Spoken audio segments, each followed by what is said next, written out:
Barry B. Benson and his friends showed up at the spotter stand in Miami. If you know, you know. Plus, Kyle Petty is here, and it's Social Speedway Tuesday. NASCAR Daily with Shannon Spake.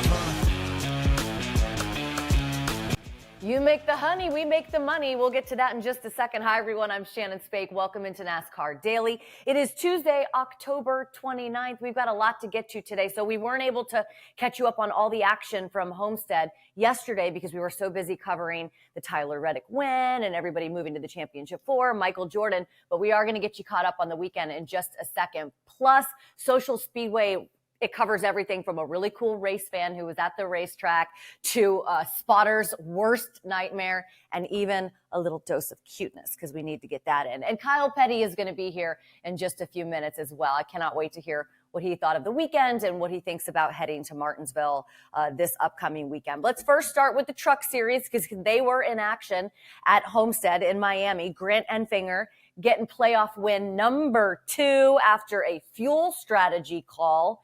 He also won at Talladega. He did overcome some damage early to get this victory. Ty Majeski finished second. And we do have some good news. So Matt Mills is headed home. He was held in a hospital for 2 days. They were checking him for smoke inhalation after that fiery, scary crash. So he is headed home. He posted that on X, so you could take a look at that if you'd like to. Here's what the playoff leaderboard looks like for the Truck Series. You have Grant Enfinger. As you can see, he is locked in. Corey Heim, Christian Eckes, and Ty Majeski all below him. Big race coming up this weekend in Martinsville. See who can lock themselves into the Championship 4. Okay, what about Saturday? What about the Saturday guys? Xfinity Series. Congratulations, Mr. Austin Hill. He is getting his 4th win of the season, but we all know how big this is, right? Because not only has he locked himself into the Championship 4, but Austin Hill's like the super speedway guy. He's the guy that, you know, wins in Daytona and Atlanta and Talladega. And so getting a win on a quote unquote traditional racetrack is certainly big. And it's the first time that Austin will be in the Championship 4. If you haven't had a chance to watch his post-race interview, do it. He was super emotional. I love the emotions when a guy climbs from a race car or a race truck and is so emotional like that. He said he wakes up every day to prove people wrong and show everybody that he belongs to be racing for a championship. Go get them, Austin, because you're going to be doing just that. Playoff leaderboard for the Xfinity Series. Let's take a look. So we just mentioned Austin Hill getting the win, so he is locked in on top of the leaderboard.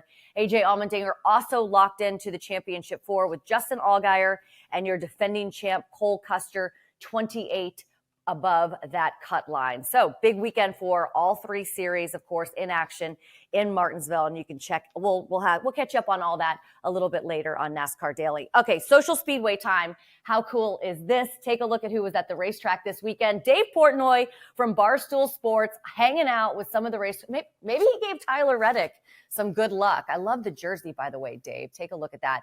Dave has been to some races before. He's been to Daytona. He's been to Talladega. I really don't know what's going on here.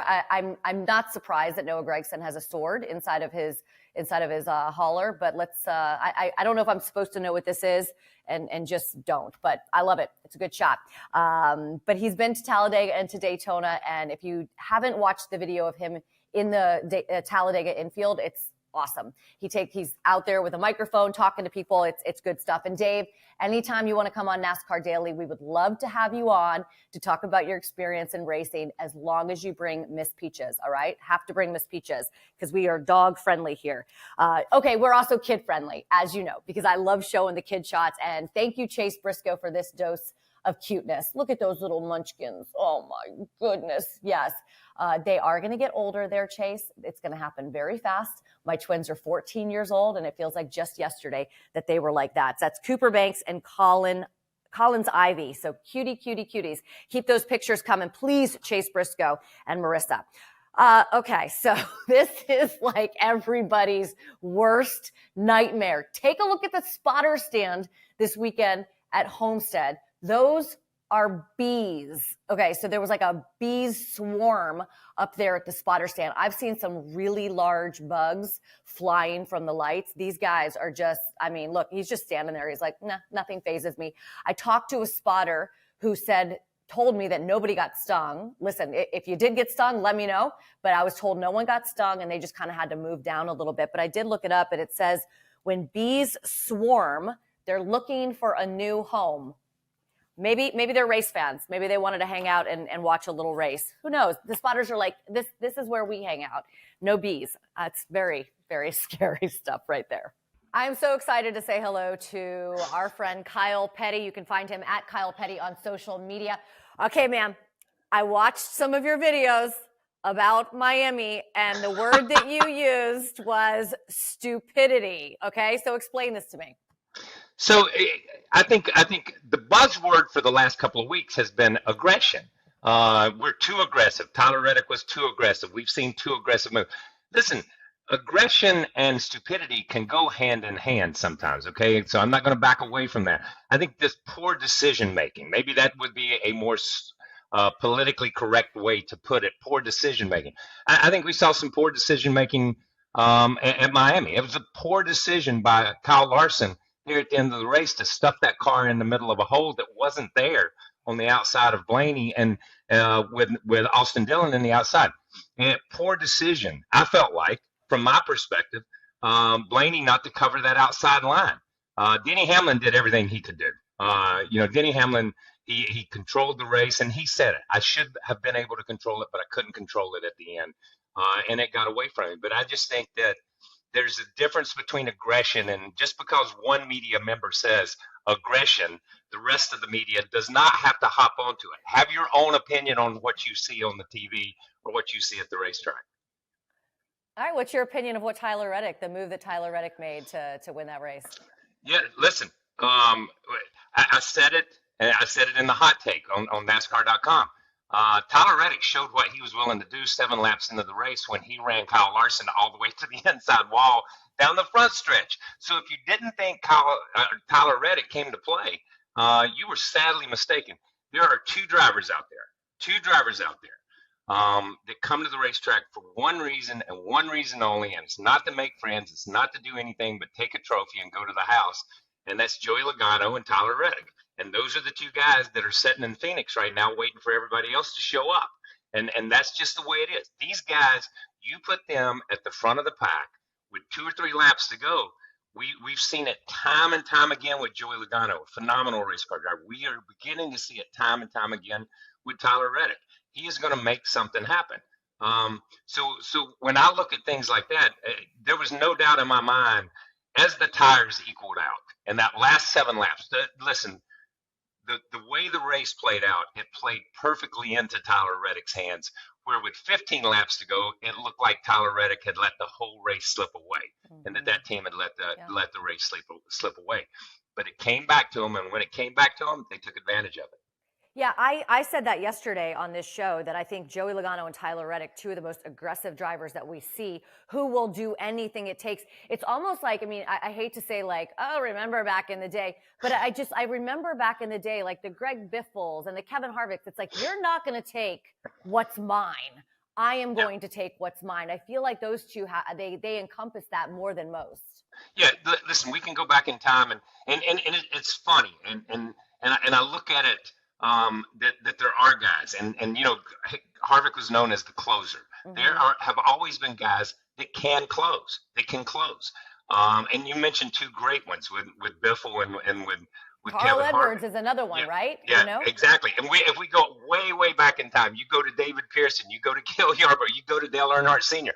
You put those guys up front, you're going to have to go through them to win a race. All drivers are not cut from that piece of cloth. I'm sorry if your favorite driver is not cut from that piece of cloth. And if you get nervous on a green, white checkered when your guy's leading because you know he's getting ready to get his butt spanked, I'm sorry if that's your guy. But if your guy's Joey Logano or Tyler Reddick right now, you're sitting in a good place. Before I let you go, when I was like doing some research for this interview, I saw a picture of you and David Spade together, and I have to ask you about this. Okay, like, does everywhere that you go with David Spade, do people just say Joe Dirt? Like, is that sort of like the thing everywhere you go? Listen, yeah, but they call me Joe Dirt. That's the problem. That's because I still got the mullet, man. So it is just, it's crazy It's crazy how that car, that movie, that stuff. When people see it, I hate to say this, hate to say it to all you people out there watching, but when people watch Joe Dirt, they think NASCAR. Joe Dirte for all of those race fans, true race fans out there. Kyle, you're awesome. At Kyle Petty is where you can find him. Thanks for joining us early this morning, my friend. Always love catching up with Kyle and always love reminding you of this. First up, we got a couple things. So you can now vote for the most popular driver award, aka Chase Elliott's award. Just kidding, not really. You can go to NASCAR.com and you can vote for the most popular driver in all three series. And of course, they will get that award at the end of the year. Plus, we want to remind you the Betty Jane France Humanitarian Award. You can vote for that up until November 18th. Go to NASCARfoundation.org/award. It is a great foundation. You could take a look at the finalists and pick which one you think deserves the cash award to do better things in their community, awesome things in their community for children. That's all we got for you today. Hope you enjoyed the show. We will see you tomorrow, Wednesday. We're going to go in the pits, getting you ready for Martinsville. NASCAR Daily with Shannon Spake.